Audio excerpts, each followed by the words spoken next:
మన దేశంలో కుల వివక్ష ఎంత దారుణంగా ఉందంటే, ఎవరైతే కుల వివక్షకు గురవుతున్నామో, మమ్మల్ని కులం పరంగా చూస్తున్నారు, చాలా నీచంగా చూస్తున్నారని బాధపడతారో మాదిగలు. ఆ మాదిగలలో కూడా ఇప్పుడు మాల, మాదిగ అనే 2 వర్గాలు ఉన్నాయి కదా, వారికి పడక కుల వివక్ష చూపించుకుంటున్నారు. అది ఎక్కడో కాదు, ఇక్కడే కామారెడ్డి జిల్లాలోని బిక్కనూరు మండలంలోని ఇస్సన్నపల్లి గ్రామంలో మొన్న 11వ తారీఖున పంచాయతీ ఎన్నికలు జరిగాయి. అక్కడ 3 మాదిగలకి చెందినటువంటి వారు, 2 మాలకి చెందినటువంటి వారు పోటీకి నిలబడ్డారు.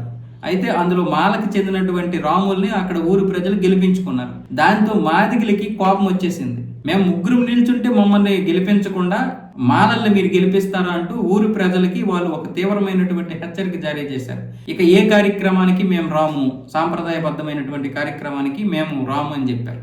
అదే సమయంలో మొన్న ఒక వ్యక్తి చనిపోతే అక్కడ ఏమొచ్చేసి అంత్యక్రియలకి డప్పు కావాలి కదా, ఆ డప్పు కోసం మాదిగల దగ్గరికి వెళ్తే మేము రాము, మీరు మాలల్ని గెలిపించుకున్నారు కదా, మీరు మాలల్ని చూసుకోండి అని వాళ్ళు అలా చెప్పేసరికి దాంతో ప్రజలకు ఏం చేయాలో అర్థం కాక వాళ్ళని ఎంత బ్రతిమలాడినా వాళ్ళు రాకపోతే అప్పటికప్పుడు డీజే ఏర్పాటు చేసుకొని అంత్యక్రియలు అయితే పూర్తి చేశారు. తర్వాత ఇప్పుడు వాళ్ళు ఏం నిర్ణయించారంటే ప్రజలందరూ ఈ మాదిగలకి ఎక్కడా కూడా షాపుల్లో ఏది కొనడానికి కూడా లేదు, కొన్నా సరే ఎవరు అమ్మవద్దు అని నిర్ణయం తీసుకున్నారు. దాంతో అప్పుడు మళ్ళీ మాదిగలకి ఏమైంది, కోపం వచ్చింది.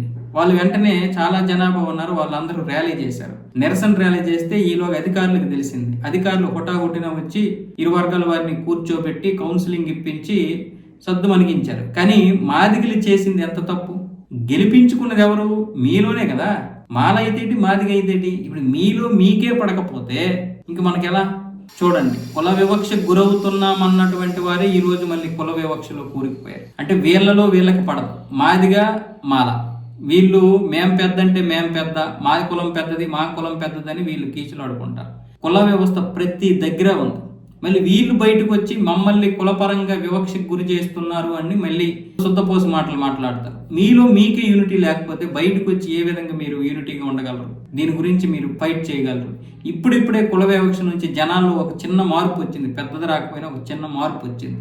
అందరూ పల్లెటూరులో పక్కన పెడితే పట్టణాల్లో ఇప్పుడు కలిసే ఉంటున్నారు. ఏ అపార్ట్మెంట్లో ఎవరెవరు ఉంటున్నారో ఎవరికి తెలుసు, ఏ ట్రైన్లో జర్నీ చేస్తున్నప్పుడు ఎవరికి తెలుసు. తెలిసినా సరే వాళ్ళతో కలిసి సరదాగా మాట్లాడుతుండ్రు ఇప్పుడు. కానీ మీలాంటి వాళ్ళు మళ్ళీ కుల వివక్షలు చెప్తే అట్లా